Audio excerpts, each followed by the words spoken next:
Hello everyone, welcome to our channel basic medical knowledge. आज हम लोग अक्टूबर 2018 के प्रीवियस ईयर के क्वेश्चन फंडामेंटल ऑफ नर्सिंग के क्वेश्चन को देख रहे हैं। इसमें क्वेश्चन नंबर हम लोग 5 देख रहे हैं। तो इसमें क्या कहा गया है, डिफाइन एनी 5 हमें डिफाइन करना है। तो सबसे पहला है बैरियर नर्सिंग, फिर सेकंड है बॉडी मैकेनिक्स, सी है हमारा constipation, D fumigation, E poison, F है हेमोप्टाइसिस। तो चलिए बैरियर नर्सिंग को डिफाइन करते हैं। तो barrier nursing is a method of caring for an infected patient in which special precaution are taken to stop infection from spreading to other patient, health care workers and visitors. Barrier nursing क्या है? तो संक्रमित रोगी की देखभाल करते हुए, ठीक है, संक्रमण को अन्य मरीजों, ठीक है, संक्रमण जो है उसको अन्य मरीजों, स्वास्थ्य कर्मियों और जो भी आए हुए हैं यानी आगंतुकों तक फैलने से रोकने की प्रक्रिया जो है उसी को क्या कहते हैं? बैरियर नर्सिंग कहते हैं। ठीक, okay. Barrier nursing is a method. Barrier nursing क्या है? एक मेथड है of caring for an infected, मतलब एक इन्फेक्टेड जो पेशेंट है उसको केयर प्रोवाइड किया जा रहा है, जिसमें सावधानियां बरतते हुए कि किसी भी जो है व्यक्ति दूसरे जो पेशेंट है या फिर जो हेल्थ केयर वर्कर्स जैसे डॉक्टर, सिस्टर्स या फिर वार्ड बॉय जो भी है, हेल्थ जो वर्कर्स हैं वो साथ में, जो विजिटर्स हैं जो साथ में आए हुए हैं, उन सभी को ये बीमारियां फैलने से रोका जा सके। ठीक है। क्वेश्चन नंबर 5B, इसको डिफाइन, बॉडी मैकेनिक्स को डिफाइन करना है। तो बॉडी मैकेनिक्स क्या है?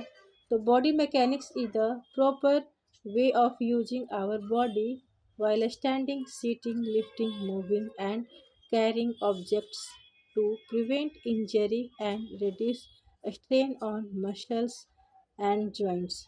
ठीक है, बॉडी मैकेनिक्स वह सही तरीका है जिससे हम अपने शरीर का उपयोग खड़े होने, बैठने, चलने और किसी वस्तु को उठाने और स्थानांतरित करने के समय करते हैं ताकि चोट और मांसपेशियों पर अनावश्यक दबाव से बचा जा सके। ठीक है।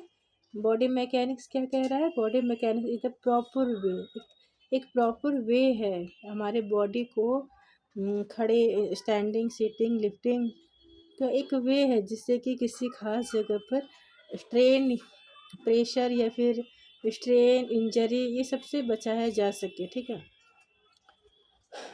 क्योंकि हॉस्पिटल में लगातार बहुत देर तक काम करना होता है, खड़ा रहना होता है, तो अगर बॉडी या काम करना, झुक कर काम करना या फिर, तो जब तक बॉडी मैकेनिक्स का यूज नहीं किया जाएगा तो हो सकता है एक हम लोगों को 1 से 2 ही पेशेंट में जो है हो सकता है कि कमर दर्द की शिकायत हो जाए या स्ट्रेन की वजह से, तो या फिर जो जॉइंट है, नी की जो जॉइंट है या और भी जो है, तो उस सब में जो है परेशानियां हो सकती हैं। तो उन सभी से बचने के लिए हम बॉडी मैकेनिक्स का यूज़ करते हैं। जैसे बेड मेकिंग में बॉडी मैकेनिक्स का यूज़ करते हैं, और भी बहुत कुछ में, किसी चीज़ को लिफ्ट करना है या फिर चलना फिरना है, हर चीज़ों में बॉडी मैकेनिक्स हम लोग अपनाते हैं। फिर है क्वेश्चन नंबर 5 का शी है कॉन्स्टिपेशन।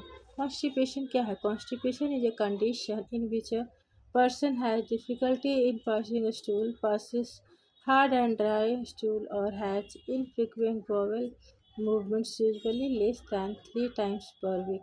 कॉन्स्टिपेशन क्या है? एक ऐसी कंडीशन है, ठीक है, कॉन्स्टिपेशन क्या है? एक ऐसी कंडीशन है जिसमें कि एक पर्सन को स्टूल पास करने में डिफ़िकल्टी होती है। ठीक है, उससे कैसा स्टूल पास होता है? तो हार्ड, बहुत ही हार्ड और ड्राई स्टूल पास होता है, and has a frequent bowel movement is.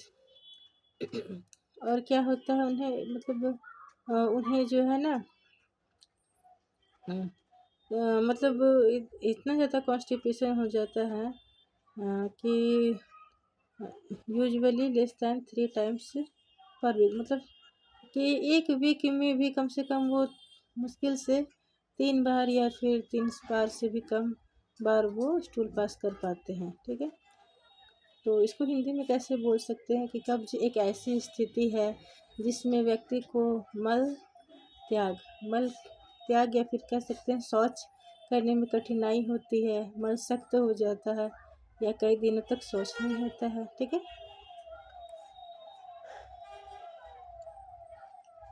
अब फ्यूमिगेशन को डिफाइन करना है। तो fumigation is a method of disinfection in which chemical fumes or gases are used to destroy microorganisms, insects and pests in closed area. Fumigation क्या है? एक ऐसा कीटाणुनाशक प्रक्रिया है। ठीक है, क्या है फ्यूमिगेशन? एक ऐसा कीटाणुनाशक प्रक्रिया है जिसमें बंद स्थान में रासायनिक गैस या धुएं का उपयोग करके सूक्ष्म जीवाणुओं, कीटों और हानिकारक जीवों को नष्ट किया जाता है। क्या है? तो फ्यूमिगेशन एक मेथड है डिसइंफेक्शन का, जिसमें क्या यूज़ कर रहे हैं हम लोग? केमिकल फ्यूम्स या फिर गैसेस का यूज़ कर रहे हैं।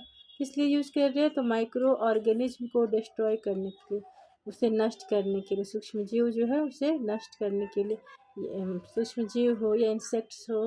ठीक है, तो इन चीज़ों को जो कि बंद एरिया में है, तो इस प्रोसेस को बंद एरिया में बंद रूम में किया जाता है। ठीक है,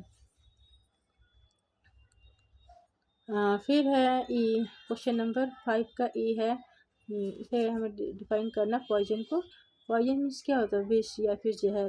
तो poison is any substance which when introduced into the body by swallowing, inhalation और injection can cause harm, illness और death. पॉइजन क्या है? एक ऐसा सब्सटेंस है जो क्या करता है, उसको अगर बॉडी में इंट्रोड्यूस करवाया जाए, चाहे वो निगल करके इंट्रोड्यूस हो या इन्हेलेशन सांस के द्वारा हो या फिर इंजेक्शन के द्वारा हो, किसी भी तरीके से अगर बॉडी में वो डाल दिया जाए तो क्या होगा उससे कि या तो उस व्यक्ति को हानि पहुंच सकती है, या वो बीमार पड़ सकता है, या फिर यहाँ तक कि डेथ भी हो सकती है।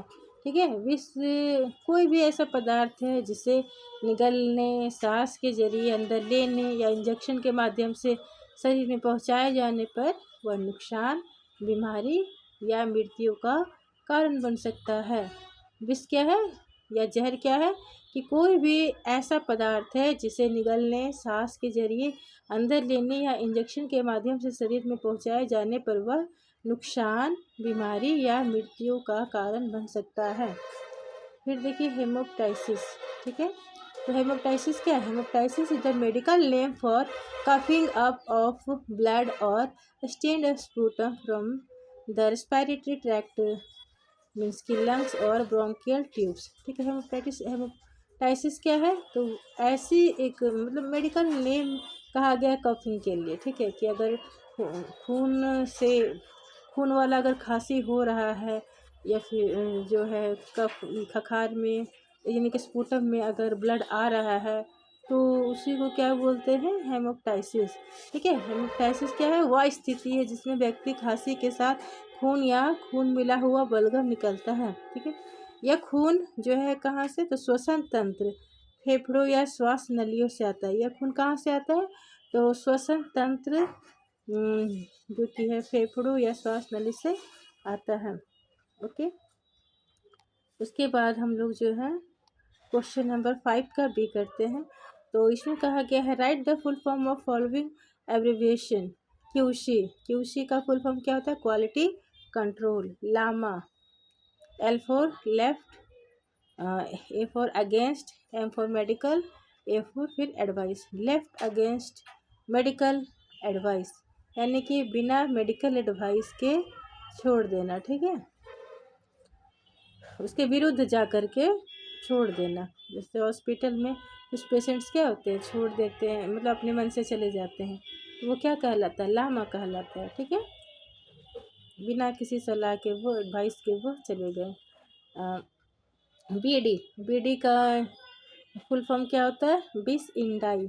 ये बिस इंडाई क्या है? एक लैटिन वर्ड है जिसका मीनिंग होता है 2 times a day, यानी कि दिन में 2 बार।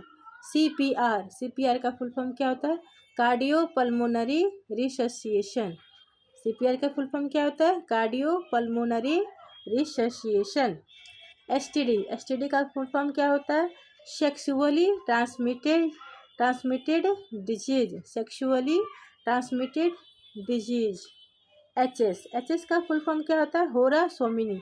होरा सोमिनी क्या है? एक लैटिन वर्ड है जिसका मतलब होता है एट बेड टाइम, यानी कि रात में सोने समय। ठीक है, इसका क्या होता है? सोने समय। ठीक है, बेड टाइम। SOS का फुल फॉर्म क्या होता है? सी ओपस सिट। ये एक लैटिन वर्ड है, इसका मतलब क्या होता है? इन एन इमरजेंसी और व्हेन रिक्वायर्ड, कि जब ज़रूरत होगी तब इसे तब इस चीज़ को लिखा जाता है SOS। ठीक है, जब ज़रूरत किसी दवा की अगर ज़रूरत है तो SOS डॉक्टर लिख देते हैं अपने प्रिस्क्रिप्शन में। ठीक है, फिर PRN का फुल फॉर्म क्या होता है? प्रो रे नाटा। इसका भी मीनिंग क्या होता है? सेम SOS की तरह ही है, एज नीडेड और व्हेन रिक्वायर्ड, कि जब ज़रूरत है तब देना है। ठीक है, डॉक्टर के प्रिस्क्रिप्शन में ये भी इसमें लिखा रहता है PRN। इसका मतलब भी वही होता है कि जब उस दवा की ज़रूरत होगी बहुत ज़्यादा तब देना है, अन्यथा नहीं देना है। फिर है BMI का फुल फॉर्म क्या होगा? Body mass index. BMI का फुल फॉर्म क्या होगा? Body mass index. फिर है INC का फुल फॉर्म क्या होगा? Indian nursing council. INC का फुल फॉर्म क्या होगा?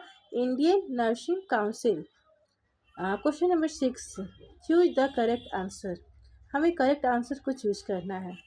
पहला हमारा को इसमें है क्वेश्चन कि नॉर्मल टेम्परेचर पर रेक्टम इज। पूछ रहा है कि जो रेक्टम है उसका नॉर्मल टेम्परेचर क्या होता है। तो नॉर्मल रेक्टम का जो नॉर्मल टेम्परेचर है हमेशा वो 1 डिग्री ज़्यादा ही बताएगा। ठीक है, जो हम लोग एल्जीला से लेते हैं। ठीक है, तो उससे 1 डिग्री ये ज़्यादा बताता है। ठीक है, तो इसलिए हमारा जो नॉर्मल टेम्परेचर 98.6 होता है, तो रेक्टम से अगर लेंगे तो कितना होगा? 99.6 होगा। ठीक है, फिर हमारा है पूछ रहा है dash is the solution used in mouth care. मतलब ऐसा क्या है जिसका कि ऐसा कौन सा सॉल्यूशन है पूछ रहा है जिसका इस्तेमाल जो है माउथ केयर में किया जाता है। तो माउथ केयर में किसका इस्तेमाल करते हैं हम लोग? सैवलॉन सॉल्यूशन का करते हैं? नहीं। स्पिरिट का? नहीं। किसका करते हैं? पोटासियम परमैंगनेट का। ठीक है, in oliguria the urine output is less than. Oliguria क्या होता है? ओलिगोरिया होता है कि यूरिन का आउटपुट जो है कम आने लगता है। ठीक है, ओलिगोरिया क्या होता है? यूरिन का जो आउटपुट है यानी कि पेशाब कम बनता है। ठीक है, पेशाब कम होता है। ठीक है, व्यक्ति को तो कितना कम उसका कोई रेंज होगा ना, तो क्या रेंज होना चाहिए? तो 500 ml पर 24 आवर्स, यानी कि 24 घंटे में अगर 500 ml से भी कम अगर यूरिन आउटपुट आ रहा है तो उसे क्या कहेंगे? ओलिगोरिया कहेंगे। ठीक है, ओलिगोरिया। ओके, अब हमारा नेक्स्ट क्वेश्चन है substances used to counter the effect of poison. कह रहा है कि ऐसा कौन सा सब्सटेंस है जो कि पॉइजन को काउंटर करता है। ठीक है, तो पॉइजन को कौन सा काउंटर करेगा? तो एंटीडोट करता है। ठीक है, देखिए पहला इसमें ऑप्शन दिया हुआ था कि एनेस्थेटिक तो होता है कि बेहोशी करने का। ठीक है, और एंटासिड क्या होता है? तो एंटासिड जो एसिडिटी को कम करता है। और एंटीकोगुलेंट क्या हुआ? जो कि जैसे ब्लड जो है थक्का बना लेता है कुछ देर बाद, तो इसको ये थक्का बनने से रोकता है एंटीकोगुलेंट जो है। तो हमारा ऑप्शन सी ही बच गया ना, एंटीडोट हो गया। Okay, question number 5, cause of decubitus ulcer या फिर प्रेशर सोर इज। पूछ रहा है कि डेकोबाइटिस अल्सर या फिर प्रेशर शोर का क्या कारण है। ऑप्शन दिया हुआ प्रेशर, फ्रिक्शन, मॉइस्चर, तो ये सभी कारण है। ठीक है, इसलिए इसका ऑप्शन नंबर डी होगा आंसर। ठीक है, फिर है cleaning of skin before giving IM and IV injection is done by. कह रहा है कि हम लोग को जब IM या फिर IV इंजेक्शन देते हैं तो स्किन को साफ करने के लिए किसका मतलब यूज़ करते हैं। ठीक है, सैवलॉन का, कि हाइड्रोजन पेरोक्साइड का, कि बीटाडीन की स्पिरिट का। तो स्पिरिट का यूज़ करते हैं। ओके, फिर enteric isolation is indicated when the pathogens are transmitted in. देखिए एंटेरिक आइसोलेशन जो होता है ना, तो वो किसके लिए यूज उस is indicated when the pathogens are transmitted in. देखिए एंटेरिक जो आइसोलेशन है वो किसके लिए यूज़ किया जाता है, तो ऐसे मतलब पैथोजेंस जो कि फीसेस के द्वारा, ठीक है, मल के द्वारा जो है फैलते हैं ना, तो उनसे बचने के लिए जो एंटेरिक आइसोलेशन किया जाता है। ओके, फिर है क्वेश्चन पूछा गया कि formula to convert Celsius scale to Fahrenheit scale. इसके क्या होता है फॉर्मूला, सेल्सियस स्केल से हमें कन्वर्ट करना फ़ारेनहाइट स्केल में, उसके लिए फार्मूला क्या होगा, तो उसके लिए formula F is equal to C × 9/5 + 32। Question number 9, hospital acquired infection is known as. Hospital के द्वारा फैलने वाला जो इन्फेक्शन उसे क्या कहते हैं। पेशेंट आया इलाज करवाने के लिए, ठीक है, लेकिन वहाँ उसे हॉस्पिटल में जो है कुछ और बीमारियाँ मिल गई, ठीक है, इन्फेक्शन हो गया उसको, तो उस इन्फेक्शन को क्या कहेंगे, नोजोकोमियल इन्फेक्शन, ठीक है।